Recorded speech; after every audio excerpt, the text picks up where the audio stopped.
ಪರಮಹಂಸ ಸದ್ಗುರು ಶ್ರೀ ಸತ್ತುಪಾಸಿಯೇ ನಮೋ ನಮಃ. ನಿಮ್ಮೆಲ್ಲರಿಗೂ ಸದ್ಭಕ್ತರ ಸ್ವಾನುಭವಾಮೃತ ಸಾರ ಸಂಚಿಕೆಗೆ ಸುಸ್ವಾಗತ. ಇಂದಿನ ಸತ್ಸಂಗದಲ್ಲಿ ಗುರುವನ್ನು ನಂಬಿ ಗುರುವಲ್ಲಿ ಶ್ರದ್ಧೆ, ಭಕ್ತಿ, ನಂಬಿಕೆ ಇಟ್ಟು ತನ್ನೊಳಗೆ ತಾನು ಸಾಧನೆ ಮಾಡುತ್ತಿರುವ ಶ್ರೀಯುತ ಸೋಮಶೇಖರ್ ಅವರು ತಮ್ಮ ಅನುಭವಗಳನ್ನು ಹಂಚಿಕೊಳ್ಳಲು ಈ ಕಾರ್ಯಕ್ರಮಕ್ಕೆ ಆಗಮಿಸಿದ್ದಾರೆ. ಇವರಿಗೆ ಸ್ವಾಗತ. ಶರಣು ಸೋಮಶೇಖರ್ ಸ್ವಾಮಿಗಳೇ, ನಿಮ್ಮ ಅನುಭವಗಳನ್ನು ನಮ್ಮ ಭಕ್ತರಿಗೆ ದಯವಿಟ್ಟು ತಿಳಿಸ್ರಿ. ಓಂ ಪರಮಹಂಸ ಪರಮ ಸದ್ಗುರು ಅಪ್ಪಾಜಿ ಅವರನ್ನ ಹೃತ್ಕಮಲದಲ್ಲಿ ಧ್ಯಾನಿಸುತ್ತಾ, ಅನುಭವ ಅಂದ್ರೆ ಅಂದ್ರೆ ಒಂದು ದಿನ ಸಂಜೆ ಸಮಯದಲ್ಲಿ ಅಪ್ಪಾಜಿ ಅವರನ್ನ ನಾವು ದರ್ಶನ ಮಾಡೋಕ್ಕೆ ಬಂದ್ವಿ. 2003ನೇ ಇಸ್ವಿಯಲ್ಲಿ ನಾವು ಮದುವೆಯ ನಮ್ಮ ಸಹೋದರಿ ಪ್ರಪ್ರಥಮವಾಗಿ ಅಪ್ಪಾಜಿ ಅವರನ್ನ ನಮ್ಮ ಹತ್ರ ಕರ್ಕೊಂಬಂದು ದರ್ಶನ ಮಾಡಿಸಿದ್ರು. ಅವಾಗ ಅಪ್ಪಾಜಿ ಹತ್ರ ತುಂಬಾ ಜನ ಸಾಗರ ತುಂಬಿ ತುಳುಕ್ತಾ ಇತ್ತು. ಅವಾಗ ತುಂಬಿ ತುಳುಕ್ತಿರಬೇಕಾದ್ರೆ ಜೊಲ್ಲು ಸುರಿತಾ ಇತ್ತು, ಶರೀರ ಎಲ್ಲ ನಡುಗ್ತಾ ಇತ್ತು. ಈ ತರ ಕುತ್ಕೊಳಕ್ಕೂ ಆಸಕ್ತಿ ಸಮಯದಲ್ಲಿದ್ದಾಗ ಅಪ್ಪಾಜಿ ಅವರನ್ನ ನೋಡಿ, ತನ್ನ ತಾಯಿ ಹೇಗೆ ಒಂದು ಮಗು ತಾಯಿಯನ್ನ ನೋಡಿ ದುಃಖ ಬರುತ್ತೋ ಹಾಗೆ ನನಗೆ ದುಃಖ ಬಂತು. ನಾನು ಅಂತರಕರಣದಿಂದ ಅಪ್ಪಾಜಿ ಅವ್ರನ್ನ ದೂರದಲ್ಲೇ ನಮಸ್ಕಾರ ಮಾಡಿದೆ. ಅವಾಗ ಅಪ್ಪಾಜಿ ಅವರು ಪ್ರೀತಿ ವಾತ್ಸಲ್ಯದಿಂದ, ಎಷ್ಟೋ ಜನ ಹೇಳ್ತಾರೆ ಇವಾಗ 10 ವರ್ಷ ತಪಸ್ ಮಾಡಿದ್ರು ಅಪ್ಪಾಜಿ ಅವರನ್ನ ಮಾತಾಡ್ಸಕ್ ಆಗಲ್ಲ ಅಂತ ಹೇಳ್ತಾರೆ. ಅಂದ್ರೆ ಯಾವ್ದೋ ಒಂದು ಪೂರ್ವ ಜನ್ಮದ ಪುಣ್ಯದ ಕೃಪೆಯಿಂದ ಅಪ್ಪಾಜಿ ಅವತ್ತೇ ಮಾತಾಡಿದ್ರು ನನಗೆ. ಏನಂತ ಹೇಳಿದ್ರಪ್ಪ ಅಂದ್ರೆ, ಸೋಮಣ್ಣ ಯಾವ ಊರು ಅಂತ ಕೇಳಿದ್ರು. ಅಪ್ಪಾಜಿ ಹಿಂಗ್ ವಸ್ತುರ್ಗ ನಮ್ದಿಂತ ತೊಂದರೆ ಆಗಿದೆ, ನನಗೆ ತಾಯಿ ಇಲ್ಲ, ತಂದೆ ತೀರೋದ್ರು, ಅಣ್ತಂಬ್ಳು ಎಲ್ಲ ಮೋಸ ಮಾಡಿದ್ರು, ನನಗೆ ಯಾರು ದಿಕ್ಕಿಲ್ಲ ಅಪ್ಪಾಜಿ ಅಂತ ಹೇಳಿದಾಗ ಅಪ್ಪಾಜಿ ಒಂದ್ ಮಾತು ಹೇಳಿದ್ರು, ನೋಡಪ್ಪ ಯಾರಿಗೂ ಯಾರು ದಿಕ್ಕಲ್ಲ, ನಾನಿದ್ದೀನಿ, ನಿನಗೆ ಕಾಲ್ ಬರುತ್ತೆ, ನೀನು ಹೋಗ್ಬೇಡ, ಇಲ್ಲೇ ಇರು ಅಂತ ಹೇಳಿದ್ರು. ನಾನು ಅಶಕ್ಕೂ 200 ರೂಪಾಯಿ ಸಾಲ ಇಸ್ಕೊಂಡು ಬಂದಿದ್ದೆ. ಅವತ್ತಿನ ಪರಿಸ್ಥಿತಿಯಲ್ಲಿ ಆ ಅಮ್ಮ ನನ್ನನ್ನು ಬಿಟ್ಟು ಹೋಗ್ಬಿಟ್ಲು. ಬಿಟ್ಟು ಹೋದಾಗ ಅಪ್ಪಾಜಿ, ನಮ್ಮ ಬೊಮ್ಮೆನಹಳ್ಳಿ ರಂಗಪ್ಪಾಜಿ ಅಂತ, ನಮ್ಮ ಸಂಚಾರಿ ಸತ್ಸಂಗದ ರಂಗಪ್ಪಾಜಿ ನನ್ನನ್ನ ತುಂಬಾ ಹೇಗೆ ಒಂದು ಮಗು ತಾಯಿಯನ್ನ ಸೇವೆ ಮಾಡುತ್ತೋ ಆ ರೀತಿ ಸೇವೆ ಮಾಡ್ತು. ಅವಾಗ ಸೇವೆ ಸ್ನಾನ ಮಾಡಿಸ್ತು.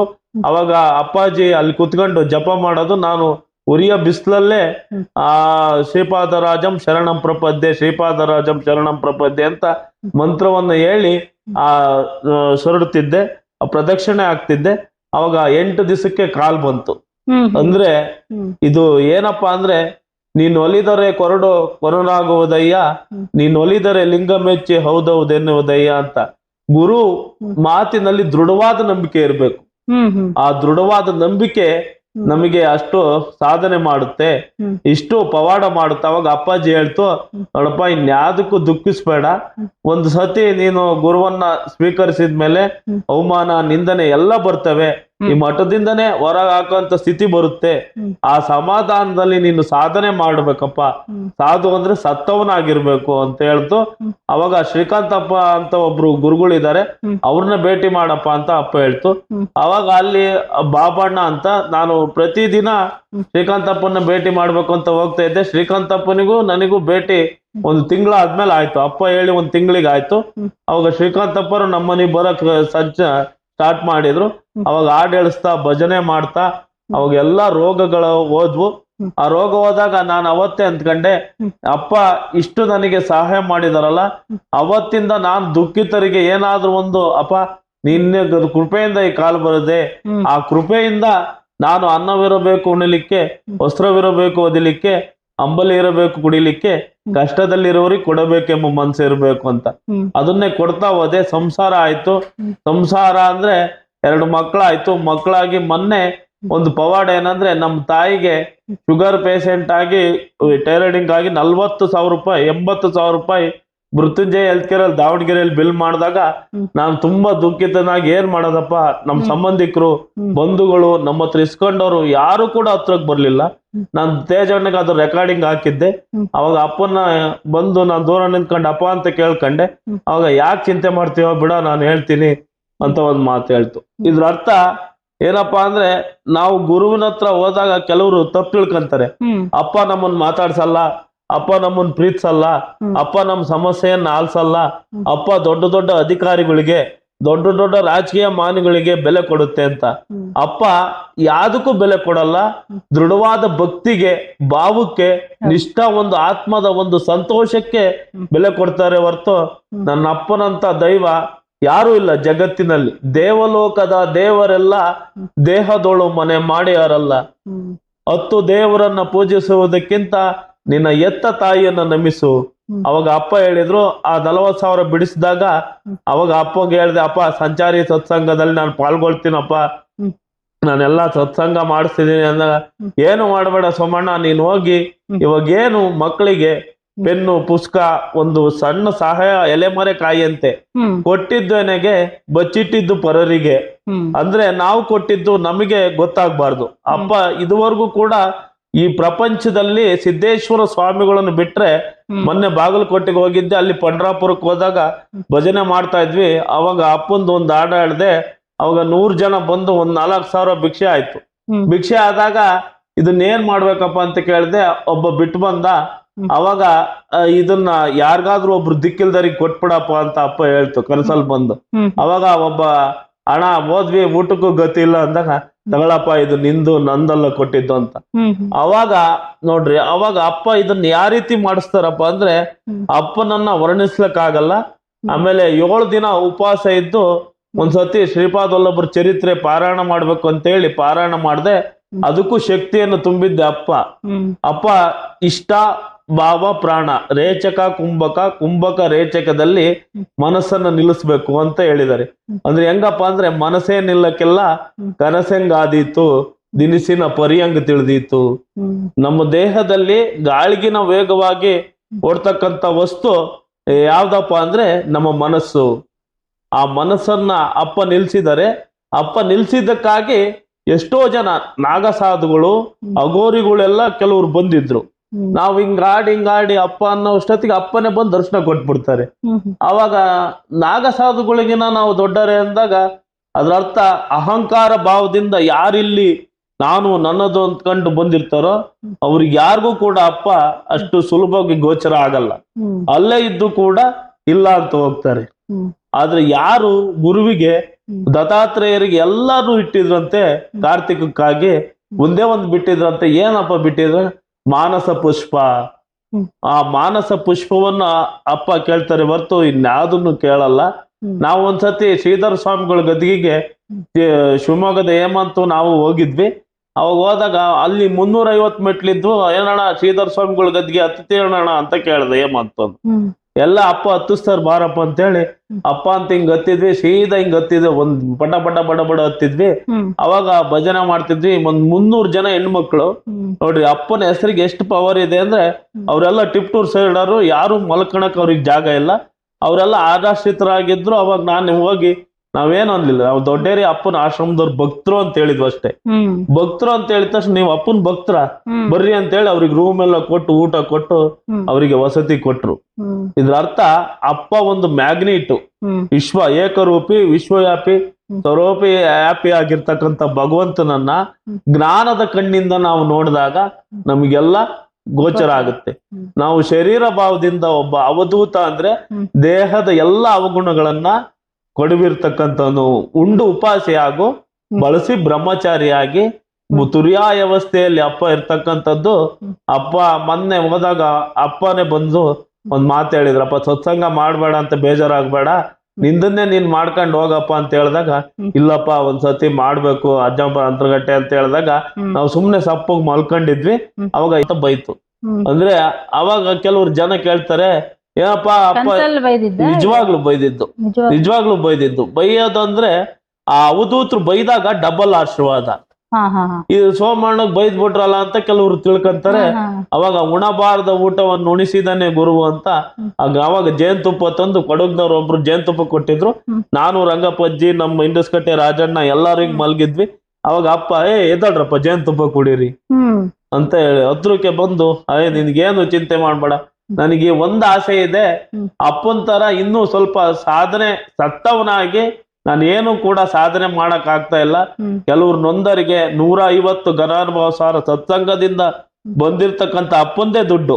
ಪುರಂದರದಾಸರು ಹೇಳಿದಂಗೆ ಕೆರೆಯ ನೀರನ್ನ ಕೆರೆಗೆ ಚೆಲ್ರಿ, ಅಂದ್ರೆ ಕೆರೆಯ ನೀರನ್ನ ಕೆರೆಗೆ ಚೆಲ್ರಿ. ಆ ಪುಸ್ತಕದ ಬರವನ್ನ ನಾವು ಕೊಟ್ಟಾಗ ಒಂದು ಆತ್ಮಕ್ಕೆ ನಾವು ಕೈಲಾದಷ್ಟು ಒಂದ್ 2 ರೂಪಾಯಿ ಇನ್ನೊಬ್ಬರನ್ನ ನೋಡಿ ಪ್ರಸಾದ ಕೊಡ್ಬೇಕು, ಇಲ್ಲ ಪ್ರಸಾದ ಇರೋ ದಾರಿಯನ್ನ ತೋರಿಸ್ಬೇಕು. ಈ ಕ್ಷೇತ್ರಕ್ಕೆ ಬರ್ಬೇಕಂದ್ರೆ ಅಪ್ಪ ಹೇಳುತ್ತಲ್ಲ, ನಮ್ಮ ತಾಯಿನೇ ಆಗ್ಲಿ, ನಮ್ಮ ತಂದೆನೇ ಆಗ್ಲಿ, ನಮ್ಮ ಬಂಧುನೇ ಆಗ್ಲಿ, ನಮ್ಮ ಬಳಗನೇ ಆಗ್ಲಿ, ಯಾರೇ ಆಗಿದ್ರು ರಜಗುಣ, ತಮಗುಣ, ಸಾತ್ವಿಕ ಗುಣ. ಆ ಸಾತ್ವಿಕ ಗುಣದಿಂದ ಜನ್ಮ ಜನ್ಮಾಂತರಗಳಿಂದ ಯಾರು ಅಪ್ಪನ ಜೊತೆ ನಂಟಿರ್ತಾರೋ ಅವ್ರು ಮಾತ್ರ ಇಲ್ಲಿಗೆ ಬರಕ್ಕಾಗದು. ಇದನ್ನ ನಾನು ಪ್ರಾಕ್ಟಿಕಲ್ ಆಗಿ ಅನುಭವಿಸಿದೀನಿ. ಯಾಕಪ್ಪ ಅಂದ್ರೆ ನಾನು ಅವಾಗ ಕೂತಿದ್ದಾಗ ಅಪ್ಪನೇ ಎಷ್ಟೋ ದಿವಸ ಬಂದು, ಸೋಮಣ್ಣಗಿಂತ ಕೊಟ್ಟು ಬಿಟ್ಟು ಬರಗ್ರಪ್ಪ, ಹೋಗ್ರಪ್ಪ ಅವನನ್ನ ಬಿಟ್ಟು ಬರ್ರಿ ಅಂತ ಹೇಳುತ್ತೆ. ನಾವು ಅಲ್ಲಿ ಕುತ್ಕೊಂಡು ನಾವು ಊರಲ್ಲೇ ಮಾತಾಡಿದ್ದು ಇಲ್ಲಿ ಗೊತ್ತಾಗುತ್ತೆ. ಸೋಮಣ್ಣ ಇಷ್ಟೇ ಗಂಟೆಗೆ ಬರ್ತಾನೆ, ಅವನಿಗೆ ಊಟಕ್ಕೆ ಕೊಡ್ರಿ ಅಂತ ಅಪ್ಪ ಮುಂಚೆನೆ ಹೇಳಿರುತ್ತೆ. ಇದು ಹೆಂಗಪ್ಪ ಅಂದ್ರೆ, ಬಲ್ಲವನೇ ಬಲ್ಲ ಬೆಲ್ಲದ ಸವಿಯ, ಕಬ್ಬು ಡೊಂಕ ಆದ್ರೆ ಕಬ್ಬಿನ ಸಿಹಿ ಡೊಂಕೆ ಅಂತ ಹೇಳ್ತಾ, ಸಿಹಿ ಘನ ಅಂದ್ರೆ ಗಟ್ಟಿ, ಅನುಭವ ಅಂದ್ರೆ ಶಾಶ್ವತವಾಗಿರ್ತಕ್ಕಂಥದ್ದು. ಆ ಅನುಭವದಲ್ಲಿ ಈ ನರಕ ಒಂದು ಕಾರ್ತಿಕ ಅಂದ್ರೆ ಪ್ರಭಾಕರ್ ಗುರುಜಿ ಅವರು ಅಪ್ಪನಿಗೆ 2ನೇ ಸೋಮವಾರ ಕಾವ್ಯ ಹಾಕ್ಸಿದ ದಿನ. ಕಾವ್ಯ ಅಂದ್ರೆ ಕಾಮ ಅಂದ್ರೆ ವಿ, ಕಾವ್ಯ ಅಂದ್ರೆ ಕಾಮ, ವಿ ಅಂದ್ರೆ ವಿಚಾರ. ಕ್ರೋಧ ಎಂಬ ಕೇಸರಿನ ಕೊಂದವನೇ ಸಾಧು. ಶರೀರ ಇಲ್ಲಿರ್ದಲ್ಲ, ಇದು ಸೂರ್ಯ, ಇದು ಚಂದ್ರ. ಘನ ಅನುಭವ ಸ್ಥಳದಲ್ಲಿ ಮೊನ್ನೆ ಸ್ವರೂಪಣ್ಣ ಅಂತ ಒಬ್ಬ ಪೊಲೀಸ್ನವರು ಪರಿಚಯ ಆದ್ರು. ಅವರಿಗೂ ಕೂಡ ಅಪ್ಪಂದು ಹಾಡು ಹೇಳಿದ್ವಿ. ಅವಾಗ ಅವರು ಆ ಬುಕ್ಸ್ ಅನ್ನ ಕೊಟ್ಟು ಅಲ್ಲೇ ಒಂದು 4 ತಗೊಂಡು ಹೋಗಿದ್ವಿ. ಘನ ಅನುಭವ ಸರ್ ಬುಕ್ಸ್ ಕೊಟ್ಟಾಗ, ಈ ಸೋಮಣ್ಣ ಏನಪ್ಪ, ಸಪ್ತ ಋಷಿಗಳು ಮಾತ್ರ ಈ ರೀತಿ ಬರವಣಿಗೆ ಮಾಡಕ್ ಸಾಧ್ಯ. ಸಪ್ತ ಋಷಿಗಳು ಮಾತ್ರ ಈ ರೀತಿ ಬರವಣಿಗೆ ಮಾಡಕ್ ಸಾಧ್ಯ. ಇವ್ರು ಯಾರೋ ನರಮಾನವ್ರಲ್ಲಪ್ಪ. ಈ ಬರವಣಿಗೆಯಲ್ಲಿ ಭಗವದ್ಗೀತೆಯಲ್ಲಿ ಏನು ಬ್ರಾಹ್ಮಣ ಅಂದ್ರೆ ತಪ್ಪು ತಿಳ್ಕೋಬಾರ್ದು. ಯಾರು ಬ್ರಹ್ಮಜ್ಞಾನವನ್ನು ತಿಳಿದಿರ್ತಾನೋ ಅವನು ಬ್ರಾಹ್ಮಣ. ಜನಸಾಮಾನ್ಯರಿಗೂ ಎಂತ ವಿದ್ಯೆ ಬರ್ಲಿಲ್ದನ್ಗೂ ಕೂಡ ಆ ತತ್ವದಲ್ಲಿ ಅದು ಅರ್ಥ ಆಗುತ್ತೆ. ಆ ರೀತಿ ಬರ್ದಾರ ಅಪ್ಪ. ಕನ್ನಡ ಭಾಷೆಯಲ್ಲಿ ಬರ್ದಾಗ ಸುಲಭ ರೀತಿಯಲ್ಲಿ ಬರ್ದು, ಅವಾಗ ನಾವು ಬರ್ತೀವಿ, ಸೋಮಣ್ಣ ನೀನ್ ಸಾಧನೆ ಮಾಡು, ಇಂಥ ಗುರು ನಮ್ಮನೆಗೆ. ಅಲ್ಲಿ ಹೋದಾಗ ನಾವು ಬರೀ ಅಪ್ಪನ ಭಕ್ತರು ಅಂದ್ರೆ ಸಾಕು, ಅಲ್ಲೆಲ್ಲ ಆಚಾರ್ಯ ಮಾಡಿ ಭಜನೆ ಮಾಡಿ ಅವಾಗ ಅವ್ರು ನಮ್ಮ ಆತಿಥ್ಯ ಮಾಡಿ ಪಾದಯಾತ್ರೆ ಹೋಗಬೇಕಾದ್ರೂ ಕೂಡ ಒಂದ್ 4-5 ಬುಕ್ಸ್ಗಳನ್ನ ಅಪ್ಪ ಈ ಅಲ್ಪನ ಕೈಯಲ್ಲಿ ಕೊಟ್ಟಿರ್ತಕ್ಕಂಥದ್ದು ಒಂದು ಅನುಭವ. ಇದೇ ರೀತಿ ಎಷ್ಟೋ ಕಷ್ಟ ಇದೆ. ಎಲ್ಲರೂ ಹೇಳ್ತಾರೆ, ನಿನ್ ಮಕ್ಕಳಿಗೆ ಓದ್ಸಕ್ ಹೆಂಗ್ ಮಾಡ್ತೀಯಪ್ಪ, ನೀನ್ ಕೇಳು, ನಾವು ದುಡ್ಡು ಹಾಕ್ತಿವಿ ಅಂತ. ನಾನು ಏನು ಅಪ್ಪನ್ ಕೇಳಿಲ್ಲ, ಇದುವರೆಗೂ ಕೇಳ್ದಂಗೆ ಇದೀನಿ. ಕೇಳ್ದಿದ್ರು, ನಾನು ವೈಯಕ್ತಿಕ ವಿಚಾರ ಏನು ಕೇಳ್ದಿದ್ರು ಭಕ್ತರೆಲ್ಲ ಹೇಳ್ತಾ ಇದ್ದಾರೆ, ನಿನ್ಗೆ ತುಂಬಾ ಕಷ್ಟ ಇದೆ, ಕೇಳಪ್ಪ ನಾವ್ ಹಾಕ್ತಿವಿ ಅಂದಾಗ, ಅಪ್ಪ ನನಗೇನು ಬೇಡ, ನಾನು ಒಂದ್ ದಿವಸ ಟೈಮ್ ಬರುತ್ತೆ, ಅವಾಗ ಅಪ್ಪನೇ ನನಗೆ ಕರೆದು ಎಲ್ಲಾ ಸಹಾಯ ಮಾಡುದ್ ಬೇಡಪ್ಪ, ನಾನ್ ಕೇಳ್ತೀನಿ. ಅವಾಗ ಅಪ್ಪನಿಗೆ ಗೊತ್ತಿಲ್ಲದ್ ಯಾವ್ದೈತೆ, ನಾವು ಕೇಳಿ ಪಡೆಯೋದ್ಕಿನ ಅಪ್ಪನೇ ಕರೆದು ಕೊಡುತ್ತೆ. ಅದನ್ನ ಕೊಡ್ಲಿ ಅಂತಕ್ಕಂಥದ್ದು. ಇನ್ನೊಂದ್ಮೆ ಆಗಿ ಹೆಚ್ಚಿನ ಶಕ್ತಿ ಕೊಟ್ರೆ ನಾನು ಹೆಚ್ಚು ಅನಾಥ ಮಕ್ಕಳನ್ನ, ದಿಕ್ಕಿಲ್ದವ್ರನ್ನ, ನನಗೆ ಯಾವಾಗ ಗುರು ಯಾರ ಅನಾಥರಪ್ಪ ಅಂದ್ರೆ, ಜಗತ್ನಲ್ಲಿ ತಾಯಿ ತಂದೆ ಇಲ್ದಿರೋರಲ್ಲ, ಬಂಧು ಬಳಗ ಇಲ್ದಿರೋರಲ್ಲ, ನಿಜವಾದ ಗುರು ಯಾರಿಗೆ ಸಿಕ್ಕಿರಲ್ವೋ ಅವ್ರು ಅನಾಥರು. ಒಬ್ರು ನಿಜವಾದ ಗು ಅಂದ್ರೆ ಕತ್ಲು, ರೂ ಅಂದ್ರೆ ಬೆಳಕು. ಅಪ್ಪ ಬೆತ್ತ ಕೊಟ್ಟು ರಂಗಪ್ಪಜ್ಜಿಗೆ ಹೇಳಿತ್ತು, ಸೋಮಣ್ಣಗಿದ್ ಕಳ್ಕೊಂಬಿಡ ಅಂತ 2 ಸತಿ ಗಾಡಿ ಕಿತ್ರು. ಅಪ್ಪನನ್ನ ಪರೀಕ್ಷೆ ಮಾಡಿದ್ರು ಅಡುಗ್ಲಲ್ಲಿ. ಅಂತ ಗುರುವ ನೋಡೋಣ ನೀನ್ ಹಂಗೇನಪ್ಪ ಬರುತ್ತೆ. ಪೆಟ್ರೋಲ್ ಇಲ್ದಂಗೆ ನಂದೊಂದ್ ಗಾಡಿ 3 ಕಿಲೋಮೀಟರ್ ಓಡಿತ್ತು. ಅವಾಗ ಊರವರೆಲ್ಲ ಬಂದು ಸತ್ಸಂಗ ಮಾಡ್ಬೇಕಪ್ಪ ಹಿಂಗಾದ ಅಂದಾಗ ಫಸ್ಟ್ ಒಂದ್ಸತಿ ಮಾಡೋಗಪ್ಪ ಅಂತ. ಆಮೇಲೆ ಊರವರೆಲ್ಲ ಕೇಳ್ದಾಗ ಅಪ್ಪನೇ ಬರ್ಲಿ ಅಂದಾಗ ಹಠ ಮಾಡ್ಬೇಡಪ್ಪ ಅಂತ. ಅದ್ ಹಂಗೆ ಇದೆ. ನನಗೊಂದ್ ಆಸೆ ಇರೋದೇನಂದ್ರೆ, ಅಪ್ಪ ಪಾದ ಸೋಕಿ ನಾನು ದೊಡ್ಡನು ಸಣ್ಣನು, ನಾನೇನು ಸತ್ಸಂಗ ಮಾಡ್ಬಾರ್ದು ಅನ್ನೋದು ಏನೋ ಭಾವ ಇಲ್ಲ. ಅವಾಗ ಅಪ್ಪ ಒಂದ್ ಮಾತು ಹೇಳ್ತು, ದ್ರೋಣಾಚಾರ್ಯರಿದ್ದು ಒಂದ್ ಸಾಮ್ಯ ಹೇಳ್ತು. ಅರ್ಜುನ ಬಿಲ್ಲು ವಿದ್ಯೆಯನ್ನ, ದ್ರೋಣಾಚಾರ್ಯರು ಅರ್ಜುನನ್ ಹೊರತು ಬಿಲ್ಲು ವಿದ್ಯೆಯನ್ನ ಯಾರಿಗೂ ಕಲ್ಸಲ್ಲ ಅಂತ ಮಾತು ಕೊಟ್ಟಿರ್ತಾನೆ. ಅವಾಗ ಏಕಲವ್ಯ ಅಂತ ಬೇಡರ್ ಹುಡ್ಗ ಇರ್ತಾನೆ. ಅವನು ಆ ದ್ರೋಣಾಚಾರ್ಯರ ಮೂರ್ತಿಯನ್ನ ಮಾಡಿ, ಇದೇ ನನ್ನ ಮೂರ್ತಿ ಅಂತೇಳಿ ಸ್ವಪ್ನದಲ್ಲಿ ಅದನ್ನ ನೋಡಿ ಬಿಲ್ ಬಿಡ್ತಿರ್ತಾನೆ. ಅವಾಗ ಆ ಸಾಮ್ಯದಲ್ಲಿ ನನಗೆ ಅರ್ಥ ಆಯ್ತು, ಅಪ್ಪ ದೇಹ ಭಾವದಲ್ಲಿ ಬರೋದ್ಕಿನ ಸೂಕ್ಷ್ಮ ಭಾವದಲ್ಲಿ ಬಂದ್ರೆ ಬಹಳ ಎಫೆಕ್ಟ್ ಅಪ್ಪ ಅಂತ. ಅವಾಗ ಹಿಂಗೆ ವಾಯುವಿಹಾರ ಹೋಗ್ತಾ ಇರ್ತಾರೆ ಸಂಜೆ ಸಮಯದಲ್ಲಿ. ಅವಾಗ ದ್ರೋಣಾಚಾರ್ಯರು ಅರ್ಜುನನು ಹೋದಾಗ ಆ ಏಕಲವ್ಯ ಬಾಣವನ್ನು ಬಿಡ್ತಾನೆ. ಅದೇ ದ್ರೋಣಾಚಾರ್ಯರ ಹತ್ರ ಹೋಗಿ ಆ ಬಾಣ ಬೀಳುತ್ತೆ. ಅವಾಗ ಅರ್ಜುನ ಕೇಳ್ತಾನೆ, ಏನ್ರಿ ನನ್ನ ವಿರುದ್ಧ ಯಾರು ಕೂಡ ನನ್ನ ಹೊರತು ಬಿಲ್ಲು ವಿದ್ಯೆಯನ್ನ ಕಲ್ಸಲ್ಲ ಅಂತ ಹೇಳಿದ್ರಲ್ಲ, ಇದು ಯಾರು ಅಂತ ಕೇಳಿದಾಗ ಹೋಗಿ ಆ ಮೂರ್ತಿಯನ್ನು ಕೊಡ್ತಾನೆ. ಯಾರಪ್ಪ ಅಂತ ಕೇಳಿದಾಗ ಅಪ್ಪ ಹೇಳ್ತಾರೆ, ನಾನೇ ದ್ರೋಣಾಚಾರ್ಯರು ಅಂದಾಗ ಗುರು ಕಾಣಿಕೆ ಕೊಡು ಅಂತ ಹೇಳಿದಾಗ ತನ್ನ ಹೆಬ್ಬೆಟ್ಟನ್ನು ಕೊಡ್ತಾನೆ. ಆದ್ರೆ ಅಪ್ಪ ನಾವಿಲ್ಲಿ ಎಷ್ಟು ಕೂಡ ಶ್ರೀರಾಮಚಂದ್ರನೇ ಆ ದ್ರೋಣಾಚಾರ್ಯರ ಮೂರ್ತಿಯನ್ನು ಕೊಟ್ಟಾಗ ಅಪ್ಪನ ಹೇಳ್ತಾರ, ಮೊನ್ನೆ ರಾಮಾಯಣದಲ್ಲಿ ಆ ರಾಮನಿಗೆ ಆದರ್ಶ ಇದ್ರೆ ಈ ರಾಮ ದತ್ತಾತ್ರೇಯ ಅವತಾರ ಆಗಿ ಶ್ರೀಪಾದವಲ್ಲಭರ ಮೊನ್ನೆ ಕುರುಗಡ್ಡಿ ಕರ್ಕೊಂಡು ಹೋದಾಗ 2003 ನಾನು ಹೋಗಿದ್ದೆ. ಅಪ್ಪ ಪ್ರಪ್ರಥಮವಾಗಿ ಅಲ್ಲಿ ಕರ್ಕೊಂಡು ಹೋಗಿತ್ತು. ಅವಾಗ ನಾನು ಕನುಭವ ಸಾನ ನೋಡಿದ್ದು ಪ್ರಥಮವಾಗಿ 3 ನಾಯಿಗಳು ಬಂದು ಅಪ್ಪನನ್ನ ನೆಕ್ಕಿದ್ವು.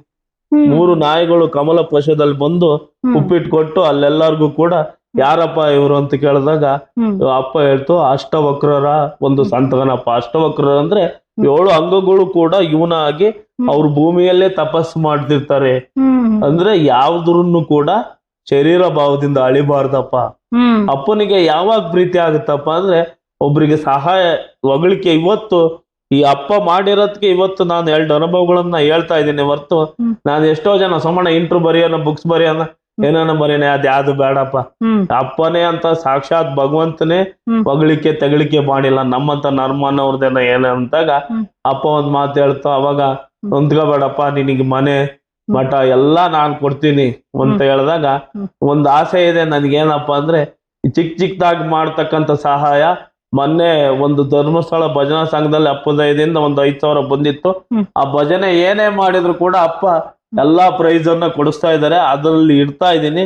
ಇಟ್ಟಿದ್ದು ಕೊನೆಗಾಗಿ ಎಮ್ಮರವಾಗಿ ಬೆಳೆಯುತ್ತೆ.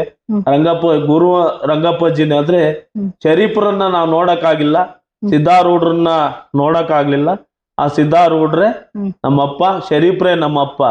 ಶರೀಫ್ರು ಒಂದ್ ಮಾತು ಹೇಳ್ತಾರೆ ಗುರು ಗೋವಿಂದ್ರು ಶರೀಫ್ರಿಗೆ ಹೇಳ್ತಾರೆ, ಅಪ್ಪ ಹಿಂಗ್ ಉಗಿದ್ಬಿಟ್ಟು ಈಗ ಸತ್ಸಂಗಕ್ಕೆ ಜನ ಬರ್ತಾರೆ, ಈ ಮಡಿಕೆಯನ್ನ ತಗೊಂಡು ಯಾರು ನೋಡ್ಲಿಲ್ದಂತ ಜಾಗಕ್ಕೆ ಹಾಕಿ ಅಂತ ಹೇಳಿದಾಗ ಅಪ್ಪ ಯಾರು ನೋಡ್ಲಿಲ್ದಂತ ಜಾಗ ಅಂತೇಳಿ ತನ್ನ ಶರೀರಕ್ಕೆ ಸೇವನೆ ಮಾಡ್ತಾರೆ. ಅದಕ್ಕೆ ಇದು ಎಷ್ಟೆಷ್ಟು ಕೂಡ ಹೊಗಳಿದ್ರು ಕೂಡ ಅಪ್ಪನನ್ನ ಅಸಾಧ್ಯವಾದದ್ದು. ಸತ್ಸಂಗದಲ್ಲಿ ಯಾರು ತಿರ್ದು ದಾನ ಮಾಡಿ ಸತ್ಸಂಗದಲ್ಲಿ ಶಾಶ್ವತವಾಗಿ ಒಂದೇ ಒಂದು ನೀರು ಕೊಟ್ಟು ಸತ್ಸಂಗ ಮಾಡಿದ್ರು ಕೂಡ ಅದ್ರಲ್ಲಿ ಎಮ್ಮರವಾಗುತ್ತೆ. ನಾವು ಅದನ್ನೇ ಕೊಡ್ಬೇಕು, ನಾವ್ ಇದನ್ನೇ ಮಾಡ್ಬೇಕು, ನಾವ್ ಹಂಗೆ ಕೊಡ್ಬೇಕು, ನಾವ್ ಹಿಂಗೆ ಮಾಡ್ಬೇಕು ಅಂತೇನಿಲ್ಲ. ಶಾಶ್ವತವಾದ ಭಕ್ತಿ ಭಾವ. ಒಂದು ಮನೆಯಲ್ಲಿ 3 ಜನ ಇದ್ರೆ ಒಬ್ರಿಗೆ ರಜಗುಣ, ಒಬ್ರಿಗೆ ತಮ ಗುಣ. ಅಪ್ಪ ಹೇಳ್ತಾರಪ್ಪ ನಿನ್ಗೆ ಯಾವಾಗ್ಲೂ ಬೈತಾರಲ್ಲಪ್ಪ ಬೇಜಾರಾಗಲ್ಲ ಅಂತ. ಮೊನ್ನೆ ಒಂದ್ ಮಾತು ಕೇಳಿದಾಗ, ಅಪ್ಪ ನಿಂದಕರಿರುವ ಊರು ಚಂದ, ಹಂದಿ ಇರುವ ಕೇರಿ ಚಂದ ಅಂತ ನೀನೇ ಬರ್ದಿಯಲ್ಲಪ್ಪ. ಅವ್ರೆಲ್ಲ ಗೊಬ್ಬರ ನೀರು ಹಾಕಿ ನಮಗ್ ಬೆಳೆಸ್ತಂಗಪ್ಪ ಅಂದಾಗ ಅಪ್ಪಾಜಿ ಒಂದ್ ಮಾತು ಹೇಳ್ತಾವಾಗ ನನಗೆ ಯಾವಾಗ ಪ್ರೀತಿ ಆಗುತ್ತಪ್ಪ ಅಂದ್ರೆ ಎಲ್ಲಾರ್ಗು ನನಗೆ ಏನಾದ್ರೂ ಒಂದು ಕೊಡ್ಬೇಕು ಅಂತ ಐತೆ ಸೋಮಣ್ಣ. ಆದ್ರೆ ಅದನ್ನ ನಾನು ಸಲಿಗೆ ಬಂದು ಎಲ್ಲಿ ಜನ ನನ್ನನ್ನ ಮೈ ಮೇಲೆ ತುಳಿತಾರೋ ಅಂತ ಹೇಳಿ ನಾನು ಹತ್ರಕ್ ಬಿಟ್ಕೊಳಲ್ಲ. ದೂರದಿಂದನೇ ನೋಡಿ ಅವ್ರನ್ನ ಆನಂದ ಪಡ್ತೀನಿ. ಆನಂದ ಬ್ರಹ್ಮಾನಂದ. ಆ ಬ್ರಹ್ಮಾನಂದದಲ್ಲಿ ನಾವು ಅನುಭವವನ್ನ ಅಣಿಸ್ಲಿಕ್ಕೆ ನಮ್ಗೇನು ಆಗಲ್ಲ. ಇಷ್ಟೆಲ್ಲ ಸಾಧನೆ ಮಾಡ್ತಿದ್ದು ಅಪ್ಪನೇ. ದೇವರ ಮನೆ ಇದು, ಈ ಜಗವೆಲ್ಲ ಬಾಡಿಗೆದಾರರು ಜೀವಿಗಳೆಲ್ಲ. ಈ ಸ್ವರನಿರುವ ತನಕ ಇದು ಈಶ್ವರ, ಈ ಸ್ವರನೋದ್ಮೇಲೆ ಇದು ನಶ್ವರ. ನರನಿರುವ ತನಕ ನಾರಾಯಣ, ನರನೋದ್ಮೇಲೆ ನಾರಾಯಣ. ಮೊನ್ನೆ ದತ್ತ ಪಾರಾಯಣ ಮಾಡ್ಬೇಕಾದ್ರೂ ಕೂಡ ಅವಾಗ ನನ್ನ ಹತ್ರ ಮೊಬೈಲ್ ಇರ್ಲಿಲ್ಲ. ಪಣಿ ಅವರು ಹೇಳಿದ್ರು. ಅವಾಗ ಪಾರಾಯಣ ಮಾಡ್ಬೇಕಂತ ಬಂದಾಗ ಚಪ್ಪಲಿ ಇರ್ಲಿಲ್ಲ, ಕಾಲು ಉರಿತಾ ಇತ್ತು. ನಾನು ಸುಮ್ನೆ ಬಂದೆ. ಅವಾಗ ಬಂದು ಅಪ್ಪನ ಶರಣ ಮಾಡಿದೆ. ಏನಪ್ಪಾ ಬಂದೇನಪ್ಪ ಅಂತ. ಅಪ್ಪನೇ ಹತ್ರಕ್ ಬಂದು ಆಯ್ತಪ್ಪ ಬಂದೇನಪ್ಪ ಸಂತೋಷದಿಂದ ಹಿಂಗ್ ನಗ್ತು.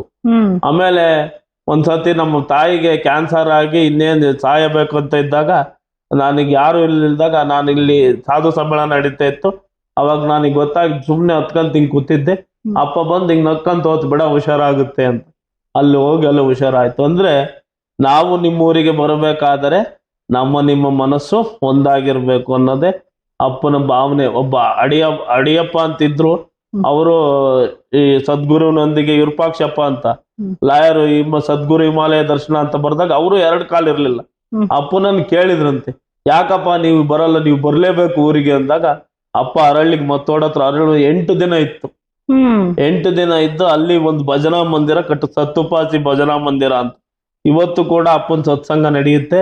ಆದ್ರೆ ಉಪಕಾರ ಮಾಡಿದ ತಪ್ಪನ್ನ ಅಪ್ಪ ಹೇಳಿರೋ ಪ್ರಕಾರ ಶರಣಾಗತರನ್ನು ಕಾಯುವನು, ಪರಮಾನಂದವನ್ನು ಉಣಿಸುವನು, ನಿಜ ಭಕ್ತಿಗೆ ಗುರು ತಲೆ ಬಾಗುವನು, ಭವ ಜಲದಿಯ ದಾಟಿಸಿ ಕಾಯುವನು.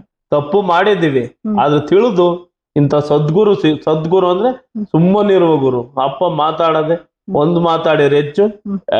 ಮುತ್ತು ಕಳೆದರೆ ಸಿಕ್ಕೀತು, ಹೊತ್ತು ಕಳೆದರೆ ಸಿಕ್ಕೀತೆ, ಕಾಲ ಕಳೆದಿರಲ್ಲ ಜ್ಞಾನ ಬಾರಲಿಲ್ಲ, ಕಾಲಪಿತನು ಬಂದು ಒಯ್ಯುವಾಗ ಏನು ಹೇಳುವೆ ಸೊಲ್ಲ ಅಂತ ಹೇಳ್ತಾ ಆ ಸದ್ಗುರು ಇನ್ನೂ ದತ್ತಚರಿತ್ರೆ ಪಾರಾಯಣ ಮಾಡಿ ಅಪ್ಪನ ಆಸೆ ಒಂದೇ ಬೇಡದು. ನಮ್ಮಂತವ್ರು ಎಷ್ಟೋ ದಿಕ್ಕಿಲ್ದವ್ರು, ಅನಾಥರು, ಇನ್ನೂ ಎಷ್ಟೋ ಕಾಲು ಕೈ ಇಲ್ದವರು ಈ ಭವದಲ್ಲಿ ಸಂಚಿತ ಆಗಮ ಪ್ರಾರಬ್ಧ ಕರ್ಮಾದಿಗಳನ್ನ 3 ಬಿಟ್ರೆ ಶಾಸ್ತ್ರ ಪುರಾಣ ಇದೆಲ್ಲ ಅಪ್ಪನ ಪ್ರಕಾರ ಸುಳ್ಳು. ಅಂದ್ರೆ ಜ್ಞಾನ ಅಹಂಕಾರವನ್ನು ಬಿಟ್ಟು ಎಲ್ಲವೂ ನೀನೇ, ಎಲ್ಲವೂ ನಿನ್ನಿಂದಲೇ, ಎಲ್ಲವೂ ನೀನೇ ಗುರುವೆ ಅಂದಾಗ ಅದೆಲ್ಲ ಆಗುತ್ತೆ ಅಂತ ಪರಿಪೂರ್ಣವಾಗಿ ಶರಣಾಗ್ಬೇಕು ನಾವು.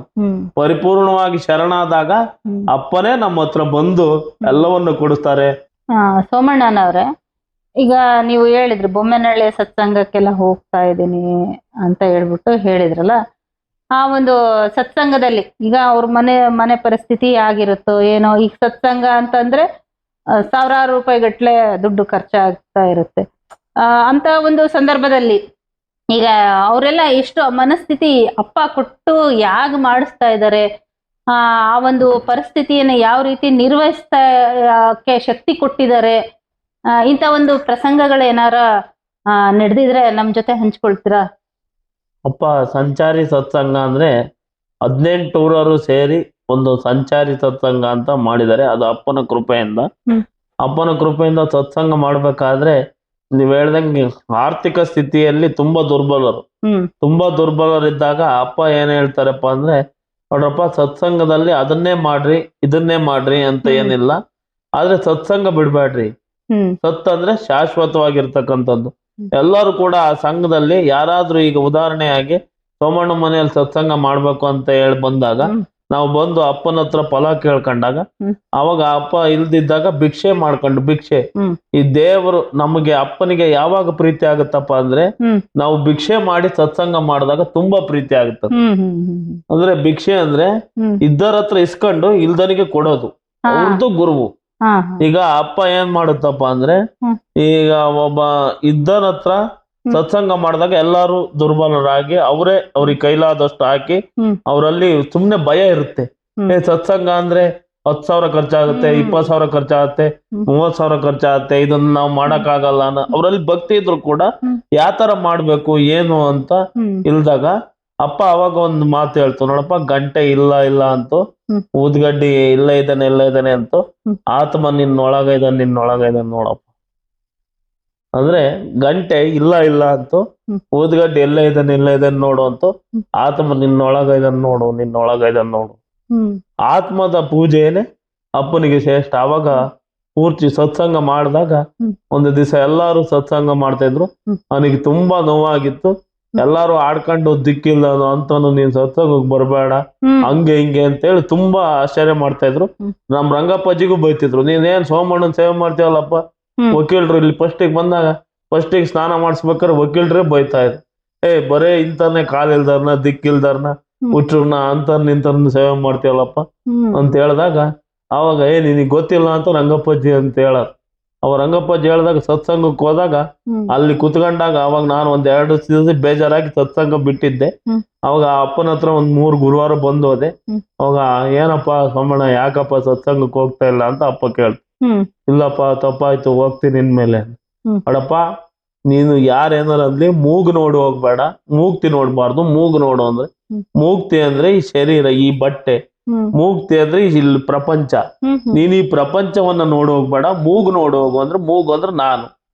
ನೀನು ನನ್ನನ್ನು ನೋಡ್ ಹೋಗ್ಬೇಕು ಹೊರ್ತು ಸತ್ಸಂಗಕ್ಕೆ ಅವ್ರಿಂಗೆ ಇವ್ರಿಂಗೆ ಪಂಚಾಕ್ಷರಿ ಅಣ್ಣ ಹಿಂಗೆ ಅಮ್ಮ ಹಿಂಗೆ ಇವ್ರಿಂಗೆ ಅಂತಾರೆ ಅಂದಾಗ ನೀನ್ ಅಲ್ಲಿಗೆ ಹೋಗಿ ಸುಮ್ನೆ ಕುತ್ಕೊಂಡು ಪ್ರಸಾದ ಉಣ್ಣು, ಸುಮ್ನೆ ಬಾ, 1-2 ಮಾತು ಬೈಲಿ ಅವ್ರು.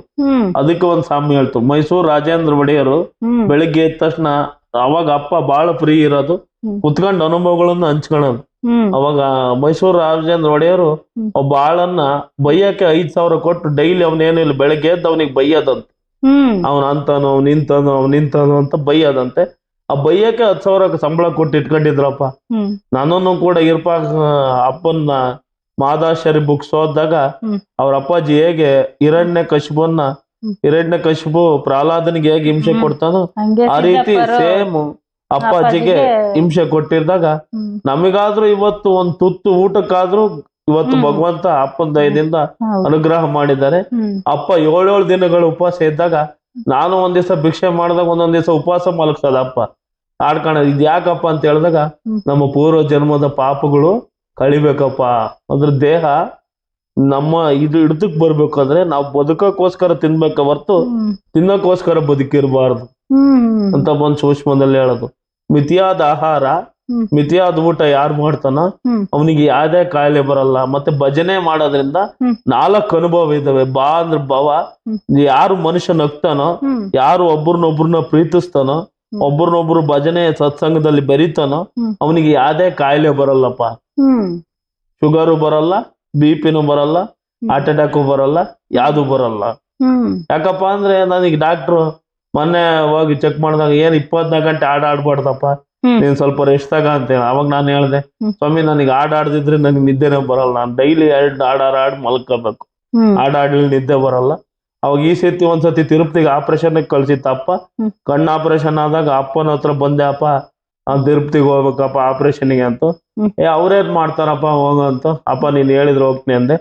ಅವಾಗ 1,400 ರೂಪಾಯಿ ಕೊಟ್ಟು ಆಯ್ತು ಹೋಗಪ್ಪ ಅಂತ ಕಳಿಸ್ತು. ಅವ್ರೇ ಫೋನ್ ಮಾಡಿ, ಸೋಮಣ್ಣ ಆಪರೇಷನ್ ಹೆಂಗಾಯ್ತೆ, ನಂದು 1,000, ನಂದು 2,000. ಅವಾಗ 10 ವರ್ಷದಿಂದ ಇಲ್ಲಿಗೆ ಅಪ್ಪನ ಹತ್ರ ಒಬ್ರು ಭಕ್ತರು ಬಂದಿದ್ರಂತೆ.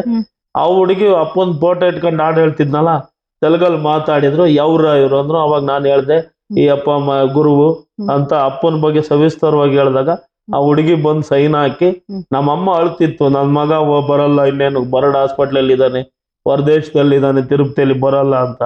ಅವಾಗ ನಾನು ಹೇಳ್ದೆ, ಅಮ್ಮ ಯಾರು ಕೈ ಬಿಟ್ರು ನನ್ನ ಅಪ್ಪ ಕೈ ಬಿಡಲ್ಲ. ಅಪ್ಪ ಕಾಯ್ತಾರೆ, ಯಾವ್ದು ರೂಪದಲ್ಲಿ ಬರ್ತಾರೋ ಗೊತ್ತಿಲ್ಲ, ಬಂದೇ ಬರ್ತಾರೆ, ಸುಮ್ನಿರಮ್ಮ ನೀನ್ ಚಿಂತೆ ಮಾಡ್ಬೇಡ ಅಂತ ಹೇಳ್ದೆ. ಆ ದೃಢವಾದ ನಂಬಿಕೆಯಲ್ಲಿ ಅಪ್ಪ ಅವಾಗ ಸೈನ್ ಹಾಕಿ ಆ ಹಾಸ್ಪಿಟ್ಲು ನೋಡ್ರಿ, ಅಪ್ಪನ ಒಂದು ಸೈನ್ ಮಾಡಲ್ಲ ಅಂದಿದ್ ಇಡೀ ಹಾಸ್ಪಿಟ್ಲೇ ಹುಷಾರಿಲ್ದಂಗ ಆಗ್ಬಿಡ್ತು. ದೊಡ್ಡ ಸರ್ಜನ್. ಅವಾಗ ನಾನು ತಣ್ಣೀರ್ ಹಾಕೊಂಡ್ ಸುಮ್ನೆ ಕಣ್ಣೀರ್ ಹಾಕೊಂಡ್ ಹಿಂಗ್ ಕೂತಿದ್ದೆ. ಅವಾಗ ಸರ್ಜನ್ ಬಂದ್ ಕೇಳ್ದ, ಯಾವ ಊರಪ್ಪ ನಿಮ್ದು, ಏನಪ್ಪ ಇದೇನ್ ಮಾಡ್ದೆ ನಿನ್ ಮಾಟ ಅಂತ. ಅಲ್ರಿ ಸ್ವಾಮಿ ನಾವ್ ಸೈನ್ ಹಾಕಲ್ಲ, ಆಪರೇಷನ್ ಮಾಡಲ್ಲ ಅಂದ್ರೆ ಏನ್ರಿ, ಇಂಥ ಗುರುಗಳಂತ ಅಪ್ಪನೊಂದ್ ಸಣ್ಣದ್ ಫೋಟೋ ಇಟ್ಕೊಂಡಿದ್ದೆ, ಅವಾಗ ಕೊಟ್ಟೆ. ಅವ್ನ್ ತಪ್ಪಾಯ್ತಪ್ಪ ಅಂತೇಳಿ ಅವನೇ ಆಪರೇಷನ್ ಮಾಡಿ, ಅವಾಗ ಶ್ರೀಕಾಂತ್ ಅಪ್ಪರ್ ಸಹಾಯ ಮಾಡಿ ಅಲ್ಲಿಗೆ ಕಾರ್ ತರಿಸಿ ಬೆಂಗಳೂರು ಅವರೊಬ್ರು ಕರ್ಕೊಂಬಂದು ಅಪ್ಪ ಸೀದಾ ಕರ್ಕೊಂಬರಕ್ ಅಲ್ಲೇ ವ್ಯವಸ್ಥೆ ಮಾಡ. ಅಂದ್ರೆ ಎಲ್ಲಿದ್ರು ಕೂಡ ಅಪ್ಪ ಮನಸ್ಸು ಮಾಡಿದ್ರೆ ಏನ್ ಬೇಕಾದ್ರೂ ಆಗುತ್ತೆ. ಇದನ್ನ ಮಾಡ್ಬೋದು. ಈಗ ಶ್ರೀಮಂತರಾಗಿರೋ ಬಡವರು ಮಾಡ್ಬೋದು, ಬಡವರಾದ್ರೆ ಶ್ರೀಮಂತರನ್ನ ಮಾಡ್ಬೋದು. ನಿಜವಾದ ಶ್ರೀಮಂತ ಯಾವ್ದಪ್ಪ ಅಂದ್ರೆ ಗುರು ಸಿಕ್ಕಿದಾನೆ, ಸಾಕು ಅನ್ನೋನೇ ಸುಖಿ, ಬೇಕು ಅನ್ನೋನೇ ದುಃಖಿ. ಅಂದ್ರೆ ನಮಗ್ ದುಡ್ಡು ಅವಶ್ಯಕತೆ ಐತಿ, ಎಲ್ಲರೂ ಕೇಳ್ತಾರೆ ಗುರು ಬೇಕಾ ದುಡ್ಡು ಬೇಕಂತೆ. ಮೊದ್ಲಿಗೆ ಶ್ರೀಕಾಂತಪ್ಪ ಭೇಟಿ ಆದಾಗ ಒಂದ್ 5 ಲಕ್ಷ ರೂಪಾಯಿ ತಂದು ನಮ್ಮ ಅಮ್ಮನಿಗೆ ಕೊಟ್ಟಿತ್ತು. ಅಪ್ಪ ನನಗೊಂದ್ ಮಾತು ಕೇಳಿತ್ತು, ನನಗ್ ಗುರು ಬೇಕಾ ದುಡ್ಡು ಬೇಕಪ್ಪ ಅಂತ ಹೇಳ್ದಾಗ ನಾನು ಯೋಚನೆ ಮಾಡಿದೆ, ನನಗ್ ಗುರು ಬೇಕಪ್ಪ ದುಡ್ಡು ಬೇಡ. ಅಂದ್ರೆ ಗುರು ಒಬ್ಬ ಇದ್ರೆ ನಮ್ಗೆಲ್ಲ ಇದ್ದಂಗೆ. ಗುರುವಿನಲ್ಲಿ ಆ ಅಂತ ಅನುಭವ. ಆಮೇಲೆ ನಮ್ಮ ತಾಯಿ ಸತ್ತನ ಬದುಕಿಸ್ತಿದ್ರು. ಆಮೇಲೆ 2 ಸತಿ ನನಗೆ ಕಾಲು ಬೈಕ್ ಗಾಡಿ ಬಿದ್ದಿತ್ತು ಅಲ್ಲಿ ಶಿವನ ಹತ್ರ. ಇನ್ನೇನು ಎದ್ದೋಬೇಕಾರೆ ಒಂದು ಮಗುವಾಗಿ ಬಂದು ನನ್ನನ್ನ ಎತ್ತಿ ಅಪ್ಪ ಊಟ ಮಾಡ್ಸಿದ್ರು. ಆಮೇಲೆ ಯಾವ್ದೇ ಚಿಂತೆ ಮಾಡ್ಬೇಡಪ್ಪ, ಪ್ರಪಂಚದಲ್ಲಿ ಯಾರು ಹೇಳಲ್ಲ ಸೋಮಣ್ಣ ಕಣ್ಣೀರ್ ಹಾಕ್ಬೇಡ ಅಂತ, ನಮ್ಗೆ ಯಾರು ಹೇಳಲ್ಲ. ಅವಾಗ ಅವತ್ತು ಅಪ್ಪ ಒಂದ್ ಮಾತು ಹೇಳ್ತು, ನೋಡಪ್ಪ ನೀನು ಸತ್ಸಂಗಕ್ಕೆ ಹೋಗು, ಕೈಲಾದ್ರೆ ಸಹಾಯ ಮಾಡು, ಎಲೆಮರೆ ಕಾಯಂಗಿರು, ನಿನಗೇನ್ ಕಷ್ಟ ಬಂದ್ರು ನನ್ನನ್ನು ಕೇಳು, ಯಾರನ್ನು ಏನು ಕೇಳ್ಬೇಡ ಅಂದಾಗ ನನಗೆ ತುಂಬಾ ಆನಂದ ಆಯ್ತು. ನನಗಾಗಿ ಒಂದು ಜೀವ ನಾವು ಎಡೆಬಿಡದೆ ಅಪ್ಪನನ್ನ ಜಪಿಸಿದ್ರೆ. ಅಪ್ಪ ಮೊನ್ನೆ ಒಬ್ರು ಸಿಕಿಂದ್ರಾಬಾದವ್ರು ಒಂದು ಇಲ್ಲಿ ಅನುಭವ ಹೇಳಿದ್ರು, ಹೈದರಾಬಾದವ್ರು ಒಂದು ಸತ್ತಿ ಹಣ ಆ ಅಪ್ಪನನ್ನ ತಿರಸ್ಕಾರ ಮಾಡೋತ್ತಿಗೆ ಅವ್ರು 24 ಗಂಟೆ ಆಸನ ಹಾಕೊಂಡು ಜಪ ಮಾಡ್ತಿದ್ರಂತೆ. ಒಂದು ಹಣ ಎದ್ದಿತ್ತಂತೆ. ಸತ್ತಿ ಹಣ ಅಂದ್ರೆ ಜಾಲಿಯ ಮರ ಉರುಳಿ ಮುದ್ದಾನ ಮೇಲೆ ಎರಗಿ ಸತ್ತ ಹೆಂಡತಿಯನ್ನ ಬದುಕಿಸಿದವನಿಗೆ ಅಂತ ಹಾಡ್ ಬರ್ತಾರಲ್ಲ, ಅದು ಎಂದು ಕೂಡ ಈ ಕ್ಷೇತ್ರಜ್ಞ ಅಂತ. ಇಲ್ಲಿ ಶ್ರೀಧರ ಸ್ವಾಮಿಗಳು ವಾಸವಾಗಿರ್ತಕ್ಕಂಥ ಕ್ಷೇತ್ರ. ಗುರು ವೆಂಕಟಾಚಲ ಮೊನ್ನೆ ಒಂದು ಅನುಭವ ಆಯ್ತು, ಅನಂತನ್ನ ಹೇಳಿದ್ರು. ವೆಂಕಟಾಚಲ ಅವಧೂತರು ದೊಡ್ಡೇರಿ ಅಪ್ಪನು ಜನ್ಮ ಜನ್ಮದಲ್ಲಿ ಅಣ್ಣ ತಮ್ಮಂದ್ರಂತ. 17ನೇ ಶತಮಾನದ ಗುರುಗಳು ಬಸವಣ್ಣರ ಕಾಲದಿಂದನೂ ಅಪ್ಪ ನಮ್ ಜೊತೆಯಲ್ಲೇ ಇದ್ದಾರೆ ಶರೀರ ರೂಪದಲ್ಲಿ. ಆದ್ರೆ ಅಪ್ಪ ನಡೆದು ಬರ್ಬೇಕಾರೆ ನಾನಾ ರೂಪಗಳು, ಅಪ್ಪನವು ನಾನಾ ರೂಪಗಳು ನಾನ್ ನೋಡಿದ್ರೆ ಅಪ್ಪ ನನ್ನ ಎಲ್ಲಾರು ಕೂಡ ಮನುಷ್ಯನಾಗಿ ಕಾಡ್ತಾರೆ. ಅಪ್ಪನನ್ನ ಅಲ್ಲೇ ನಿಂತ್ಕೊಂಡು ನೋಡಿದ್ರೆ ಸಾಕ್ಷಾತ್ ಶಿವನೇ ನಡೆದು ಬರ್ತೀರ. ನಾವು 2-3 ಗೋಚರ ಇಂಥ ಅನುಭವಗಳಾಗಿದ್ದಾವೆ. ಆ ಅನುಭವದಲ್ಲಿ ಎಲ್ಲರೂ ಕೂಡ ದಾನದಲ್ಲಿ ಶ್ರೇಷ್ಠವಾದ ದಾನ ಸಮಾಧಾನ. ಎಷ್ಟು ನಮಗೆ ತೆಗಳ್ತಾರೋ ಬೈತಾರೋ ಅವಾಗ ಅಪ್ಪ ಹೇಳಿತೆ ನಾವು ತಿಳ್ಕೋಬೇಕು ನಮ್ಮ ಉನ್ನತಿ. ಅಪ್ಪನ ಭಜನೆಯಲ್ಲೇ ಹೇಳಿದಾರಲ್ಲ ಸ್ವಾಮಿರ, ಇವಾಗ ನಿಂದಕರಿದ್ದರು ಒಳ್ಳೆಯದು ಅಂತ ಒಂದು ಭಜನೆ ಹಾಡು ಘನಾನುಭವ ಸಾರದಲ್ಲಿ ಬರ್ದಿದ್ದಾರೆ. ನಿಂದಕರಿಗೆ ನಾ ವಂದಿಸುವೆ ಅಂತ. ಎಷ್ಟು ನಮ್ಮ ನಿಂದನೆ ಮಾಡ್ತಾರೋ ಅವ್ರು ನಮ್ಮ ಒಂದು ಕರ್ಮವನ್ನ ಕಡಿತಾ ಇದ್ದಾರೆ ಅಂತಾನೆ ತಿಳ್ಕೋಬೇಕು ಅನ್ನೋದು ನಿಮ್ಮ ಒಂದು ಅನುಭವ. ಸೋಮಣ್ಣರೇ, ಅಪ್ಪನ ಆಶೀರ್ವಾದದಿಂದ ನಿಮ್ ತಾಯಿಗೇನೋ ಆಪರೇಷನ್ ಆಯ್ತಂತೆ. ಅವಾಗ ಯಾವ ರೀತಿ ಅಪ್ಪ ಕಾಪಾಡಿದ್ರು ಅನ್ನೋದನ್ನ ನಮಗ್ ತಿಳಿಸ್ಕೊಡ್ತೀರಾ? ಅಪ್ಪನ ಆಶೀರ್ವಾದದಿಂದ ಮೃತ್ಯುಂಜಯ ಹೆಲ್ತ್ ಕೇರ್ ಅಲ್ಲಿ 2 ಸತಿ ಗಂಟ್ಲು ಆಪರೇಷನ್ ಆಗಿತ್ತು ನಮ್ ತಾಯಿಗೆ. ಮತ್ತೆ ಒಂದ್ಸತಿ ಸೇರಿಸಿದ್ರು ಡಾಕ್ಟ್ರು 80,000 ಬಿಲ್ ಅಂತ ಹೇಳಿದ್ರು. ನಮ್ ತಾಯಿಗೆ ಸ್ವಲ್ಪ ಈ ಭಕ್ತಿ ಭಾವ ಶ್ರದ್ಧೆ ಅಂದ್ರೆ ಸ್ವಲ್ಪ ತಾತ್ಸಾರ ಮನೋಭಾವ ಇದ್ದಿಬ್ಳಾರ್ ಅಕ್ಕರು ತೀರೋಗ್ಬಿಟ್ರು. ನನ್ ಮಗ ನಾನು ಹಿಂಗೆ ಆಗ್ಬಿಟ್ಟ, ಬರೀ ಆಶ್ರಮದಲ್ಲಿ ಇರ್ತಾನೆ, ಅಲ್ಲೋಗ್ತಾನೆ ಇಲ್ಲೋಗ್ತಾನೆ ಅಂತ ತುಂಬಾ ಬೈತಾ ಇದ್ರು. ಅವಾಗ ಇರ್ಲಿ ಬಿಡ್ರಿ ಅವ್ರಿಗೂ ಒಂದ್ ದಿವಸ ಬರುತ್ತೆ ಅಂತ ನಾನು ಅಪ್ಪನ ಹತ್ರ ಬಂದು ಅಪ್ಪ ಹಿಂಗ ಆಗಿತ್ತೆ ಅಂತ ಹೇಳ್ದೆ. ಅವಾಗ ತೇಜಣ್ಣಂಗ ಅಪ್ಪ ಎಂದು ಕೇಳಿಲ್ಲ. ಅವಾಗ ದತ್ತಣ್ಣರಿಗೆ ಫೋನ್ ಮಾಡಿ, ನೋಡಪ್ಪ ನಮ್ಮ ಹುಡುಗ ಬಂದಿದ್ದಾನೆ, ಅವನಿಗೆ ಹಿಂಗ್ ಪ್ರಾಬ್ಲಮ್ ಆಯ್ತೆ ಅಂತ ಹೇಳು. 80,000 ಬಿಲ್ ಆಯ್ತು. ಅಪ್ಪ 4 ಜನ ಕಳಿಸ್ದಾಗ ಆ ಮನೆ ಓನರ್ ಕೂಡ 40,000 ರೂಪಾಯಿ ದುಡ್ಡು ಇಟ್ಕೊಂಡಿದ್ದಾಗ ಅದನ್ನ ಕತ್ಕೊಂಡು ಅಪ್ಪನ ಬಗ್ಗೆ ಏನೇನೋ ಕೀಳಾಗಿ ಮಾತಾಡ್ದ. ನನಗೆ ಅಪ್ಪನ ಬಗ್ಗೆ ಯಾರು ಒಬ್ರು ಏನಾರು ಚುಚ್ಚಿ ಮಾತಾಡಿದಾಗ ತುಂಬಾ ನೋವಾಗ್ತಿತ್ತು. ಗುರು ನಿಂದನೆ ಮಾಡಿದಾಗ ನನ್ ಗುರು ಇಂತ ನಿಂದನೆ ಮಾಡ್ತಾರಲ್ಲಪ್ಪ, ಇವ್ರ ಎಂತಾರಪ್ಪ ಅಂತ ನೋವು ಆಗ್ತಿತ್ತು. ಅವಾಗ ಇರ್ಲಿ ಸೋಮಣ್ಣ ನೀನೇನ್ ಚಿಂತೆ ಮಾಡ್ಬೇಡ ಅಂತ ಹೇಳಿದಾಗ ಅವಾಗ ಅಪ್ಪ ಹೋಗಿ ಹೇಳಿದಾಗ ದತ್ತಣ್ಣರು ಹೋಗಿ ಹೇಳಿದ್ರು 48,000 ರೂಪಾಯಿ ಬಿಲ್ ಕಮ್ಮಿ ಆಯ್ತು. ಅವಾಗ ಡಾಕ್ಟ್ರು ಅಪ್ಪನ ತಾಸಾರ ಮಾಡಿ ಫಸ್ಟ್ ಹಂಗಾಗಲ್ಲ ಹಿಂಗಾಗಲ್ಲ ಅಂತ ಹೇಳಿದೆ. ಆಮೇಲೆ ಇಲ್ಲ ಅಂದಾಗ ಅಪ್ಪ ಅಂದಾಗ ಅವಾಗ ಅಪ್ಪನ ಬಗ್ಗೆ ಗೊತ್ತಾಗಿ ಆಮೇಲೆ ಬಿಟ್ರು. ಈಗ ಅಮ್ಮ ಚೆನ್ನಾಗಿ ಮಾತಾಡ್ತಿತ್ತು. ಮೊನ್ನೆ ಬರ್ತೀನಿ ಅಂತ ಹೇಳಿತ್ತು. ನಾನೇ ಬಿಡುದಿಂದಲ್ಲಿ ಕರ್ಕೊಂಬರೋಣ ಅಂತ ಹೇಳಿ ಕರ್ಕೊಂಬರ್ಲಿಲ್ಲ. ಯಾಕಪ್ಪ ಅಂದ್ರೆ ಅವ್ರನ್ನ ಪ್ರೀತಿಯಿಂದ ಮಾತಾಡ್ಸ್ಬೇಕು ಹತ್ರಕ್ಕೆ. ಅವಾಗ ಅವರಿಗೆ ಗೊತ್ತಾಗಿ ಅವರೇ ನಾಗೇಂದ್ರಪ್ಪ ಅಂತಿದ್ರ 2 ಸತಿ ಬಂದು ಸೋಮಣ್ಣ ನಿಜವಾದ ಗುರು ಅಂದ್ರೆ ಇನ್ಯಾರು ಇಲ್ಲಪ್ಪ ಅಪ್ಪನೇ ಅಂತೇಳಿ. ನಾನು ಒಂದ್ಸತಿ ಹಿಂಗೆ ಬೇಜಾರಾಗಿ ಮನೆ ಬಿಟ್ಟು ಎಲ್ಲ ಬಿಟ್ಟು ಸಂಸಾರ ಹಿಂಗ ಆಯ್ತಲ್ಲ ಅಂತೇಳಿ ಸುಮ್ಮನೆ ಹೋಗಿ ಆಲೂರಲ್ಲಿ ಮುದ್ರಂಗಪ್ಪಾಜಿ ಹತ್ರ 2 ದಿನ ಇದ್ದೆ.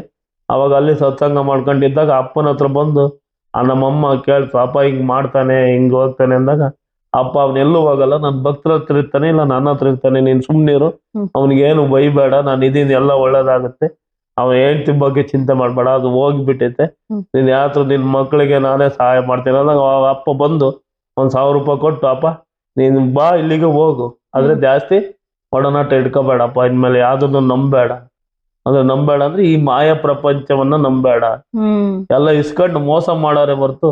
ಅವಾಗ ನನಗೆ ಅರ್ಥ ಆಯ್ತು, ನಿಜವಾದ ಗುರು ಒಬ್ರೆ ನಮಗೆ ಶಾಶ್ವತ. ನೆಂಟ್ರು ಇಷ್ಟು ಬಂಧು ಬಳಗ ತನ್ನವರು ಯಾರು ಆಗಲ್ಲ.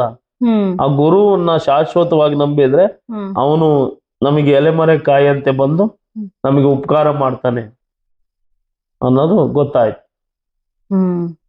ಈ ರೀತಿಯಾಗಿ ಈಗ ನಂಬಿದ್ರೆ ಆ ಗುರು ನಮಗೆ ಅಂಬಿಗನೋ ನಂಬಿ ಕೆಟ್ಟವರಿಲ್ಲವೋ, ಇವೆಲ್ಲ ಒಂದು ಅಪ್ಪನ ಒಂದು ಭಜನೆಗಳಿಗೆ ನೀವು ಸಾಕ್ಷಿಯಾಗಿದ್ದೀರ ಅಂತ ಹೇಳ್ಬೋದು. ಈ ರೀತಿಯಾಗಿ ನಿಮ್ಮಮ್ಮನಿಗೆ ಒಂದು ನಂಬಿಕೆ ಬರಕ್ಕೆ ಕಾರಣ ಆಯ್ತು ಅಂತ ಹೇಳ್ಬೋದು.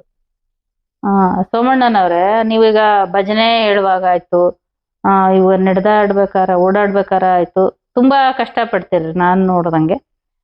ಅಪ್ಪನ ಕೃಪೆಯಿಂದ ನಿಮಗೆ ಯಾವ ರೀತಿ ಅದು ಎಲ್ಲ ನಿಮಗೆ ಶಕ್ತಿ ತುಂಬಿ ಅದನ್ನೆಲ್ಲ ಮಾಡಿಸ್ತಾ ಇದ್ದಾರೆ ಅನ್ನೋದನ್ನ ನಮ್ ಜೊತೆ ನಮಗೆ ಹೇಳ್ರಿ. ಯಾವ ರೀತಿ ಅಂದ್ರೆ ಅಪ್ಪ ಒಂದ್ ಫೋಟೋ ಕೊಟ್ಟಿದ್ರು, ತರೀಕೆರೆ ಸತ್ಸಂಗದಲ್ಲಿ ಒಂದ್ ಫೋಟೋ ಕೊಟ್ಟಿದ್ರು ಸನ್ಮಾನ ಮಾಡಿ.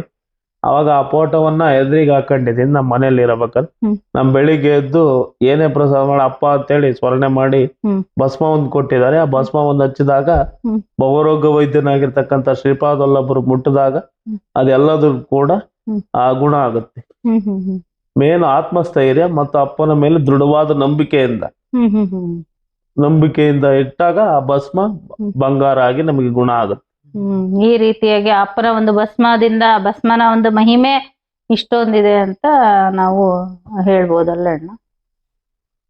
ಸೋಮಣ್ಣನವ್ರೆ, ಅಪ್ಪಾಜಿಯವರು ಪಾರಾಯಣ ಎಲ್ಲರಿಗೂ ಇಡಿಸ್ತಾರೆ. ಅದೇ ರೀತಿ ನೀವು ಸಹ ಒಂದು ಪಾರಾಯಣದಲ್ಲಿ ಪಾಲ್ಗೊಂಡಿದ್ದೀರಾ. ಮೊನ್ನೆ ಸದ್ಭಕ್ತರ ಸಭಾಭವನದಲ್ಲಿ ಇಡಿಸಿದ್ರು ದತ್ತ ಪಾರಾಯಣ. ಆ ಒಂದು ಸಮಯದಲ್ಲಿ ನಿಮ್ಗೇನೋ ಒಂದು ಘಟನೆ ಪ್ರಸಂಗ ನಡೀತಂತೆ, ಅದ್ರ ಬಗ್ಗೆ ಹೇಳ್ತೀರಾ? ದತ್ತ ಪಾರಾಯಣ ಮಾಡ್ಬೇಕಾದ್ರೆ ನಾವು ಬಂದಾಗ ಅಪ್ಪ ಯಥಾ ರೀತಿ ಎಲ್ಲಾರು ಪಾರಾಯಣ ಮಾಡ್ತಿದ್ರು. ಅವಾಗ ನನಗೆ ಬುಕ್ಸ್ ಇರ್ಲಿಲ್ಲ. ನಾನು ಹೆಂಗೆ ಬುಕ್ಸ್ ಕೇಳೋಣ ಅಪ್ಪನ ಅಂತೇಳಿ ದುಡ್ಡು ಇರ್ಲಿ, 250 ರೂಪಾಯಿ ಮಾತ್ರ ಇತ್ತು. ಅವಾಗ ಯಾರೋ ಸಹೋದರಿಯನ್ನು ಕೇಳಿದೆ, ಒಂದ್ ಬುಕ್ಸ್ ಬರುವಾಗ 2 ಬುಕ್ಸ್ ಕೊಡ್ತಿದ್ರು ಅಪ್ಪನ ದಯದಿಂದ. ಅವಾಗ ಅಪ್ಪ ಹೋಗಿ ಪಾರಾಯಣ ಮಾಡ್ಬೇಕಾದ್ರೆ ಶಾಲ ಹಾಕಿ ಭಸ್ಮವನ್ನ ಕೊಟ್ಟಿತ್ತು. ಅವಾಗ ಫೋಟೋ ಇಕ್ಕಿತ್ತು. ಆ ರೀತಿ ಕುದುರೆಶೆಟ್ಟಿಯಿಂದ ಪಾರಾಯಣ ಮಾಡಿದಾಗ ಅಲ್ಲಿ ಕಾರ್ತ್ಯವೀರ ಅರ್ಜುನನಿಗೆ ಯಾವ ರೀತಿ ಅಹಂಕಾರ ಇರುತ್ತೋ ನಮ್ಮ ದೇಹದಲ್ಲೂ ಕೂಡ ಅಹಂಭಾವ ಅಹಂಕಾರ ಅನ್ನೋದಿರುತ್ತೆ. ನಾವು ಪರಶುರಾಮನ ರೀತಿಯಲ್ಲಿ ನಮ್ಮ ಅಹಂಕಾರವನ್ನ ಕಳ್ಕೋಬೇಕು ಅನ್ನೋದು ಒಂದು ಭಾವ ಬಂತು. ಆಮೇಲೆ ಭಸ್ಮ ಇಟ್ಟು ಗಂಧ ಕೊಡಬೇಕಾದ್ರೆ ಅಪ್ಪ ಹಿಂಗೆ 2 ಈಬತ್ತಿ ಆಗಿತ್ತಪ್ಪ ಅಂದಾಗ ಇದನ್ನು ತಗೊಂಡೋಗಿ ಪುಡಿ ಮಾಡಿ ಕಾಲಿಗೆ ಶರೀರಕ್ಕೆ ಎಲ್ಲ ಹಚ್ಚಪ್ಪ, ಇದು ದತ್ತನೇ ಕೊಟ್ಟಿರ್ತಕ್ಕಂಥದ್ದು ಪ್ರಸಾದ ಅಂತ ಹೇಳ್ತು. ಮುದ್ರಂಗ ಅವಾಗ ಹೋಗಿ ಅದನ್ನ ಹಚ್ಚಿದಾಗ ಎಲ್ಲ ಕಾಲಿಗೂ ಶಕ್ತಿ ಬಂತು. ಈಗ ಮೊನ್ನೆ ಅವಾಗ ಹೇಳಿದಾಗ ಅಪ್ಪ ಹೇಳ್ತು, ಪಾರಾಯಣ ಮಾಡ್ಬೇಕಾದ್ರೆ ಜಪಿಸಿ ಪಾರಾಯಣ ಒಂದು ಮಾಡಿ 11 ಜನ ಮಕ್ಕಳನ್ನ ಕರ್ಕೊಂಡ್ಬಿಟ್ಟು ದೊಡ್ಡರಿಗೆ ಸೋಮಣ್ಣ ಅಪ್ಪ ಒಂದು ಅನುಭವ ಹೇಳಿತ್ತು. ದೊಡ್ಡರಿಗೆ ಹಸುವೆ ಇರುತ್ತೆ, ನನ್ನೊಳಗಾಗಿ ಕೂಡ ಈಗ ನಾನು ನಿನಗೆ 1,000 ಕೊಟ್ಟರೆ ನಮ್ಮ ಅಪ್ಪಾಜಿ 1,000 ಕೊಟ್ಟರೆ ಒಂದು ಭಾವನೆ ಇರುತ್ತೆ. ಆದ್ರೆ ಸಣ್ಣ ಮಕ್ಕಳಲ್ಲಿ ಶ್ರೀಪಾದ್ ವಲ್ಲಭರು ಇರ್ತಾರಪ್ಪ, ನೀ ಯಾವ್ದೇ ಪಾರಾಯಣ ಮಾಡಿದ್ರು ಅವರಿಗೆ ಒಂದು ತುತ್ತು ಪ್ರಸಾದ ಕೊಡು, ಅವ್ರನ್ನ 11 ಜನಕ್ಕೆ ದತ್ತ ಸ್ವರೂಪಿಗಳಂತೇಳಿ ಪಾರಾಯಣ ಮಾಡು ಅಂತ ಹೇಳಿದಾಗ ಆ ಪಾರಾಯಣ ಮಾಡ್ಬೇಕಾದ್ರೆ ನಮ್ಮ ಆಸೆ ಆಕಾಂಕ್ಷೆಗಳು ಜಗತ್ತನ್ನ ಉದ್ಧಾರ ಮಾಡ್ತಕ್ಕಂಥ ಒಂದು ಭಾವದಿಂದ ನಾವು ಯಾವುದೇ ಸ್ವಾರ್ಥ ಇಟ್ಕೊಂಡಿಲ್ದಂಗೆ ಪಾರಾಯಣ ಮಾಡಿದ್ರೆ ಅದು ಫಲ ಕೊಡುತ್ತಪ್ಪ. ಕೊನೆದಾಗ ಅಪ್ಪನ ಏನಂತ ಬೇಡ್ಕೊಳಕ್ ಇಷ್ಟಪಡ್ತೀರಾ? ಅಪ್ಪನ್ನ ಬೇಡ್ಕೊಳೋದಕ್ಕಿಂತ ಮುಂಚೆನೆ ನಾವೇನ್ ಬೇಕು ಅಂತ ಅಪ್ಪನಿಗಲ್ಲೇ ಗೊತ್ತಿರುತ್ತೆ.